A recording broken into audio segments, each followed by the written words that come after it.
Welcome back to the Deep Dive. Today, we are taking a trip to South London. Imagine a street called Almanac Road.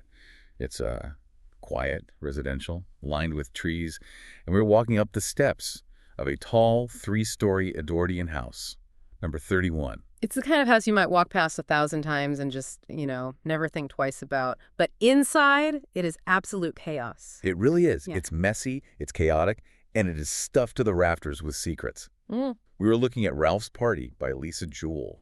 And I have to say, when I first picked this up, I thought I was getting a breezy romantic comedy. Boy meets girl, a few misunderstandings, happy ending. Well, did you get that? I got that, but I got a whole lot more. I mean, I felt like I was reading a sociology textbook on why flat shares are the most intense emotional pressure cookers on Earth. That is the perfect way to frame it. This book, while it presents as a romance, is doing some very heavy lifting.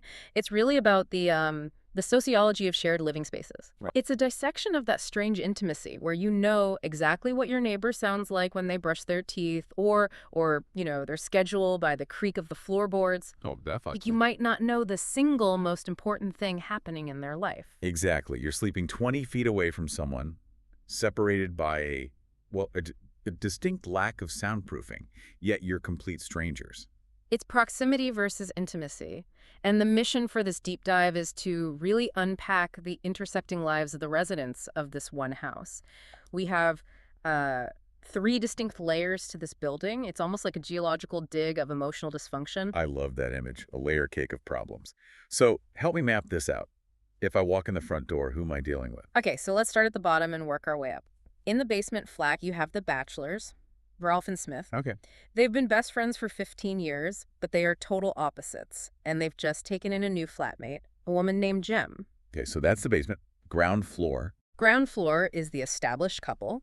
You have Karl, who is a DJ, and his girlfriend Siobhan. They've been together forever, but the cracks are really starting to show. And the top floor. The top floor belongs to Cherry. In the text, she's often framed as the villain upstairs, or at least the catalyst for everyone else's misery. The catalyst, yeah. She's isolated, she's beautiful, and she's essentially the ghost haunting the rest of the house. So we have this vertical slice of London life. But what's the spark? What sets this whole thing on fire? The hook is twofold, really. Yeah. First, we have Jem in the basement. She moves in because she thinks she's found her destiny. Right, the dream. Based on a recurring dream she's had since she was a teenager, she thinks the house is fate. But, and here is where it gets messy, she might be aiming her destiny at the completely wrong man. Oh, I hate when that happens. Right. And simultaneously, on the ground floor, we have a secret abortion that is slowly tearing a couple apart and a betrayal that involves the woman on the top floor. So we are not dealing with light, fluffy misunderstandings here.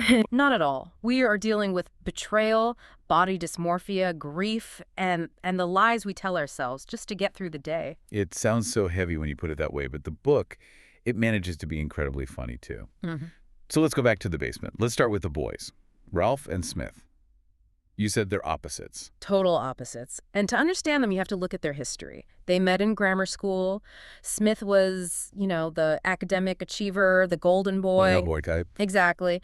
And Ralph was the creative aura, slightly effeminate, messy. He just sort of drifted through life. So why are they friends? I mean, usually those two types wouldn't mix. Well, they bonded over a girl, an exchange student named Sherelle, or as she became known, Skunk. Skunk. Please tell me there's a story there. Oh, there is. And it's a great detail because it establishes their dynamic perfectly. Sherelle arrives. She's wearing a turquoise woolen jumper, very proper. She spots Ralph, decides he's the one, and practically overnight transforms herself into this punk goddess to please him. Wow.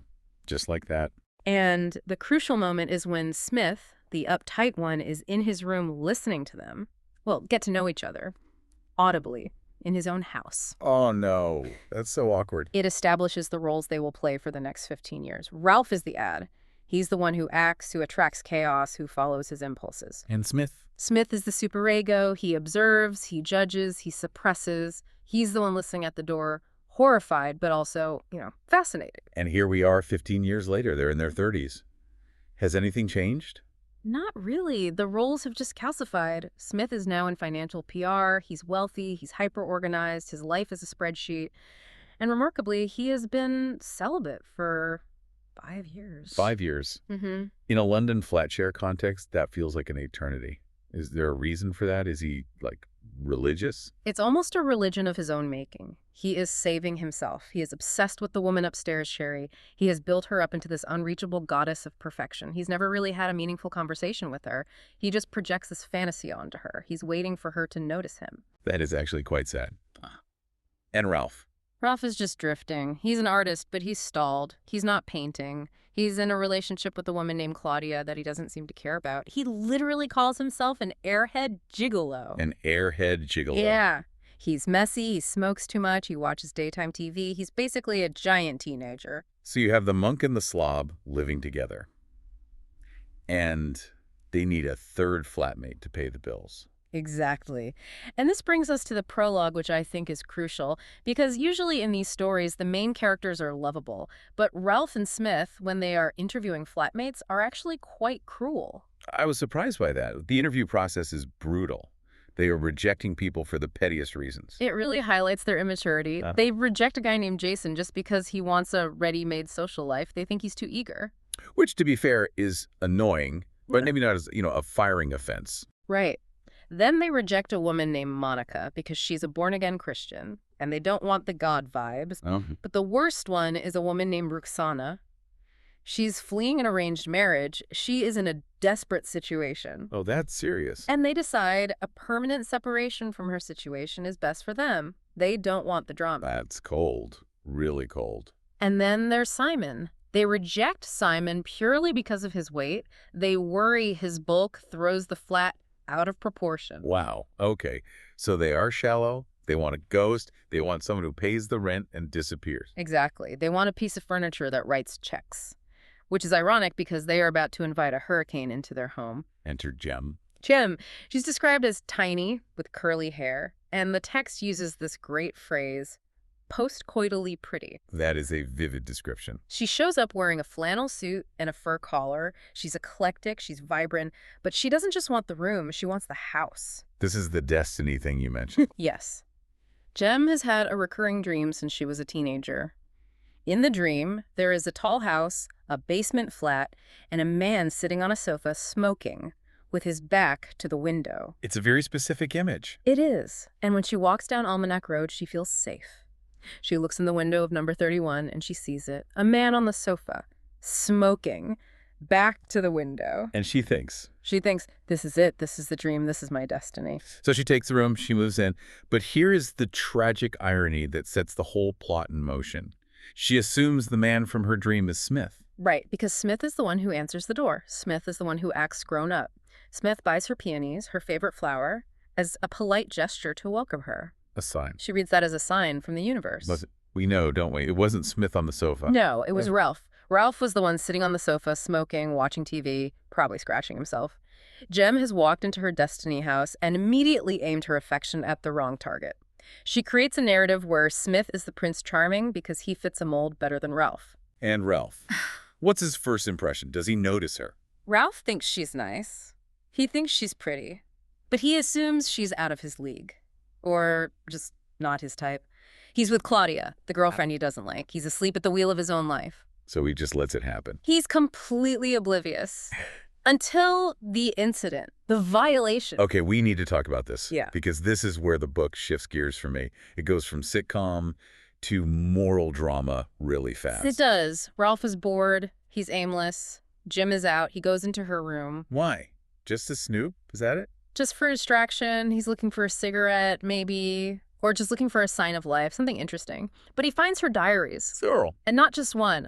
A whole stack of them dating back to 1986. 1986. That's childhood. That's teenage years. That's everything. No, we have to pause on the ethics here. This isn't just glancing at a letter left on a table. This is a deep, systematic invasion of privacy.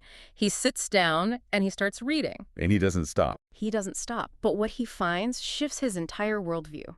He reads the entry from just before she moved in. And this is the kicker. Jem didn't initially fall for Smith. What? No way. She wrote that she preferred Ralph. In her diary, she called him lean and sexy and dangerous looking. She said he looked more fun. Wait, so she did like him. She was attracted to him first. She was attracted to him instantly, but she dismissed him because he had a girlfriend, Claudia. She writes him off as unavailable. So logically, she pivots to Smith, the safe, single option. Imagine reading that about yourself. Ralph has spent his whole life feeling like the sidekick. Smith is the success story. Ralph is the airhead. And suddenly, he sees himself through Jem's eyes as dangerous and sexy. It's an intoxicating ego boost, but it goes deeper than that. As he keeps reading, he falls in love with her through the diary. He learns about her insecurities. He learns about her history of terrible boyfriends, guys named Nick, Jason, Danny, Freddie, just a string of them. A pattern. A pattern of needy guys. And he learns she craves a man who doesn't smother her. Which explains why she's chasing Smith. Smith is the king of not smothering people. He's practically an iceberg. Exactly. Jem misinterprets Smith's coldness as respecting her space. She thinks, finally, a man who isn't needy, finally a grown-up. But Ralph, reading the diary, knows the tragic truth. He knows Smith isn't giving her space out of respect. Smith is giving her space because he doesn't really care. So Smith knows she likes him, right? Yeah. He's aware of this. Oh, yes. And Smith is using it. He explicitly confesses this to Ralph at one point. He says he enjoys having the upper hand for once. He's usually the one pining over Cherry upstairs. Now, he has this pretty girl chasing him, and he's enjoying the ego trip. He's using Jem as a distraction, as a placeholder. That makes the dynamic in the basement so painful. You have Jem in love with a fantasy version of Smith. You have Smith coldly using Jem, and you have Ralph. And you have Ralph secretly in love with the real Jem, armed with the knowledge of her deepest secrets, but unable to say a word because he obtained that knowledge by being a creep. It's a perfect triangle of dysfunction. He's completely trapped. He is. He knows he could be the man she needs. He knows exactly what she wants because he's read it in her own handwriting. But he's trapped by his own sin. It's excruciating. But honestly, if we think the basement is messy, the ground floor is just... it's heartbreaking. Yes. We need to spend some time on Karl and Siobhan because while the basement is dealing with will they, won't they, the ground floor is dealing with how do we survive this? So Karl and Siobhan, 15 years together, they're the stable ones, supposedly. On the surface, but Siobhan is in a very bad place. The book spends a lot of time inside Siobhan's head, and it is a painful place to be. She is deeply, deeply insecure about her appearance. The descriptions are very visceral, aren't they? Yeah. She obsesses over her weight. She worries about body hair. She compares herself constantly to other women. She feels like she's taking up too much space. And Karl is a hairman. He loves Siobhan's long hair. He's a DJ, he's cool, he's about to get his big break on drive time radio. A new life. He's moving into a world of glamour and public attention. And Siobhan feels like she's being left behind. She feels like the fat girlfriend who doesn't fit into his new life. And it's not just paranoia, right? Because there's a third person in this relationship, Sherry. Sherry. The woman Smith loves, the woman upstairs. She is everything Siobhan thinks she isn't. Thin, a dancer, cool, detached. And here is the secret that poisons the ground floor. Karl had an affair with Sherry. It wasn't just a fling, was it? It was more than that. No, it was a full-blown betrayal, but it ended in a way that traumatized Karl deeply. Sherry got pregnant. Oh, wow. Okay. And without consulting Karl, without a single discussion, she had an abortion. That is incredibly heavy. The source material is very stark about this. Sherry treats the abortion casually. She's pragmatic. She says things like 1 in 3 pregnancies ends in miscarriage, treating it as a statistic. She didn't want a baby, so she handled it. But Karl, how did he react? Karl is devastated. And this is crucial for understanding him. He isn't just guilty about the cheating. He is grieving a lost child. He wanted that baby. When he finds out it's gone, something breaks in him. He realizes he hates Cherry. He sees her coldness not as cool, but as monstrous. So he goes back to Siobhan. He tries to fix things. He tries. In his grief, he tries to reconnect with Siobhan. He becomes desperate to have a baby with her. He thinks if he can have a baby with Siobhan, it will fix the hole in his heart. It will replace what was lost. But Siobhan doesn't know about the abortion. She just sees him suddenly demanding sex and a baby out of nowhere. Right, and she rejects him. This is such a tragic moment of miscommunication. Siobhan senses his intensity. She feels this lust coming off him. Yep. But because of her insecurity, she interprets it all wrong. She thinks it's about Sherry. She thinks he's fantasizing about Sherry. She thinks he can't possibly want me, this fat, hairy woman. He must be thinking of the dancer upstairs, so she pushes him away. That is just heartbreaking. He's reaching out for comfort, and she's pulling away because she feels unworthy. And Karl is left alone with his guilt and his grief. And that pressure builds and builds until it explodes at the party. The Soli Sombra party. This is Karl's leaving party for his radio job. Yes. Everyone is there, the whole house, and Cherie shows up. And she's not alone. She's flashing a massive engagement ring. She's marrying a rich man named Giles. She's moving on. She's flaunting her ability to just wipe the slate clean. She's basically saying, I used you, I disposed of your child, and now I'm going to be a wealthy wife. And Karl snaps. He snaps. He confronts her in the office of the club. And this scene, it's dark. It's really dark. It completely deconstructs the nice guy image Karl has. What happened? He assaults her, essentially. He forces a kiss on her. He grabs her. It's violent. He wants to ruin her fantasy. He wants to drag her down. He wants to prove she's still the slut he slept with, not this virtuous fiancé. That makes him a villain in that moment. There's no other word for it. It does. It's toxic masculinity exploding. He feels powerless, so he uses physical force to try and regain control. It's ugly. And Siobhan is waiting outside. She senses the tension. She doesn't know exactly what happened, but she knows something is wrong. And predictably, she blames herself. She thinks, I'm not enough. It's a total mess. Everyone is miserable. Everyone is lying. Which, in true British fiction fashion, means it's the perfect time for a holiday. Exactly. Nothing solves deep-seated psychological trauma like a weekend trip to Scotland with your coworkers. So we're heading to Glencoe. Set the scene for me. It's beautiful. Karl's new boss, Jeff, sends Karl and his producer, Rick, away to bond. Siobhan comes along. Rick brings his girlfriend, Tamsin. They stay in a converted chapel. Sounds lovely. It is. There are fairy lights, locks, Chinese lanterns. It's magical. A perfect romantic setting for four people who hate each other or themselves. Precisely. The atmosphere is thick with tension. Karl and Siobhan are barely speaking. Rick and Tamsin seem to despise each other. Rick is this handsome, charming producer, and Tamsin is this skinny, miserable woman who just picks at her food. But then something shifts for Siobhan. Yes. Siobhan decides to reinvent herself for the weekend. She's away from London. She's away from the house. She's in this magical light. And Rick starts paying attention to her. And not just polite attention. No. Rick is the mirror Siobhan needs. Karl has stopped validating her because he's wrapped up in his own trauma.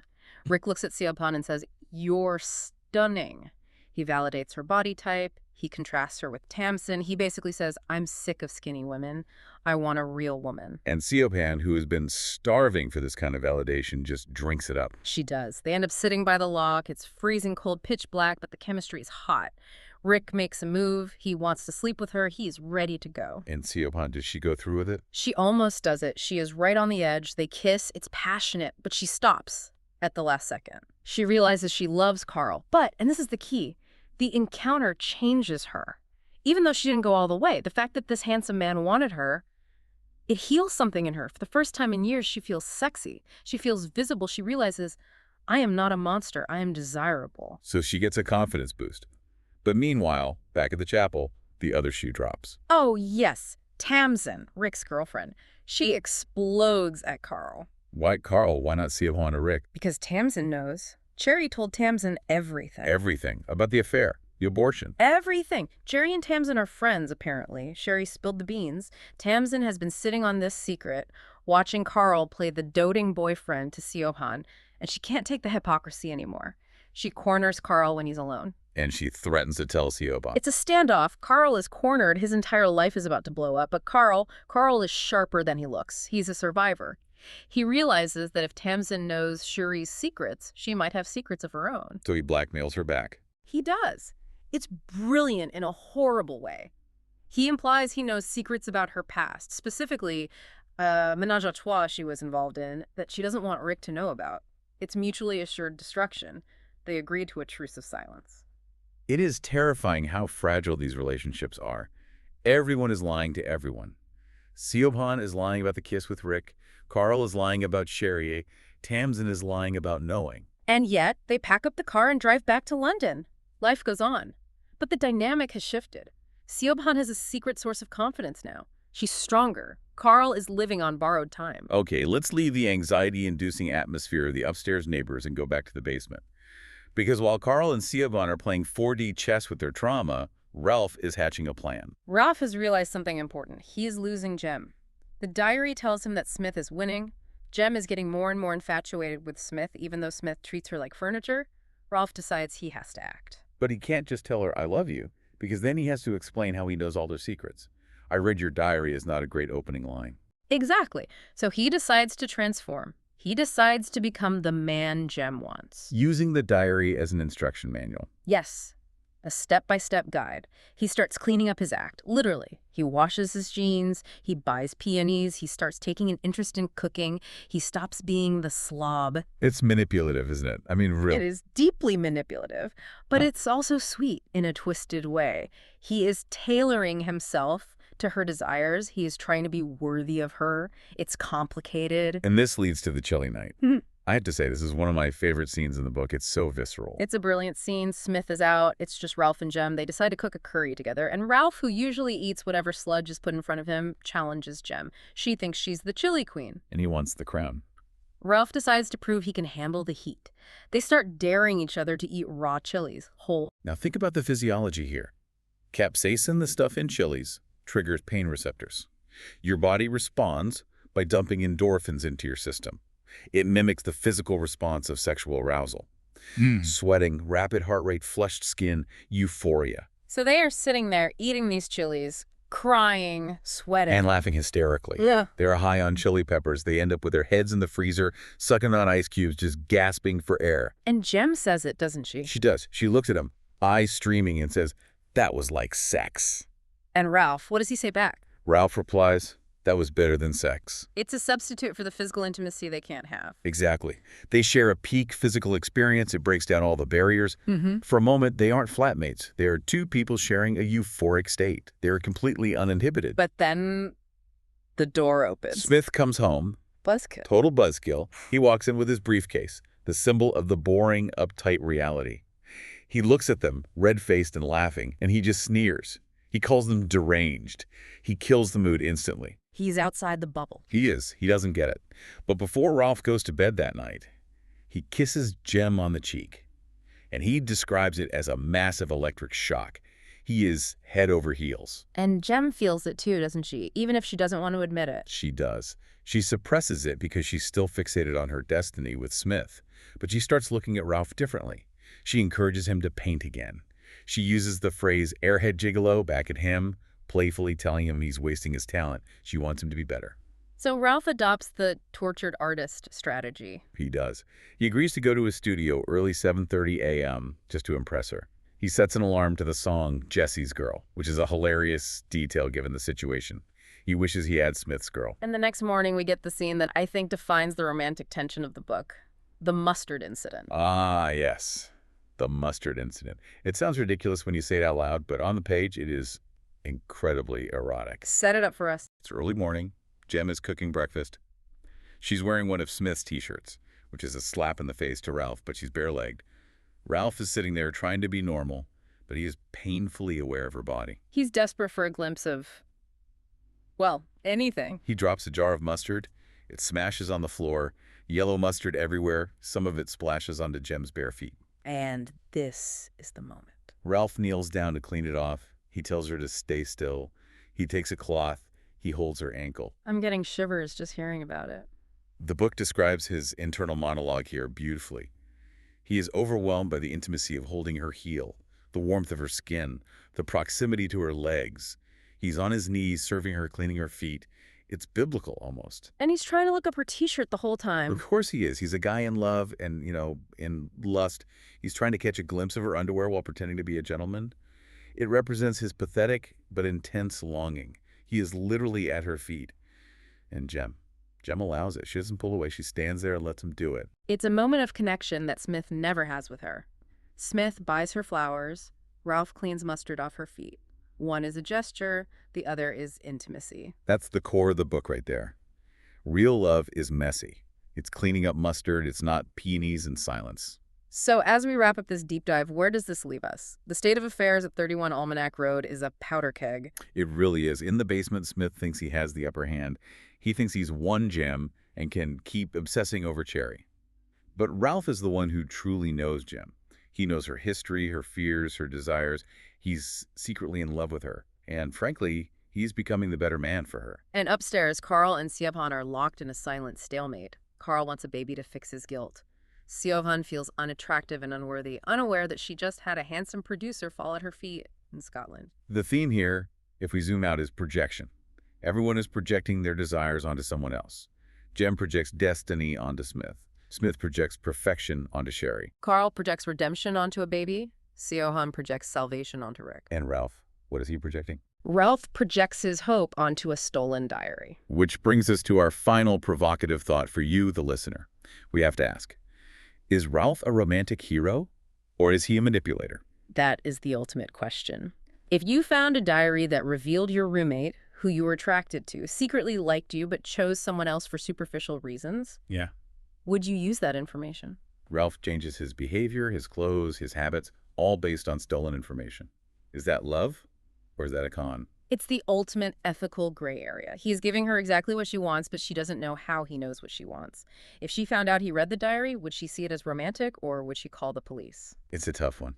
And as for destiny, Jem's big dream, it turns out destiny in this story is just a series of misunderstandings and misconnections waiting to explode. Destiny is just Ralph on a sofa smoking a cigarette seen through the wrong window. A fascinating look at how messy love really is. That's all for this deep dive into Ralph's Party. We'll catch you next time.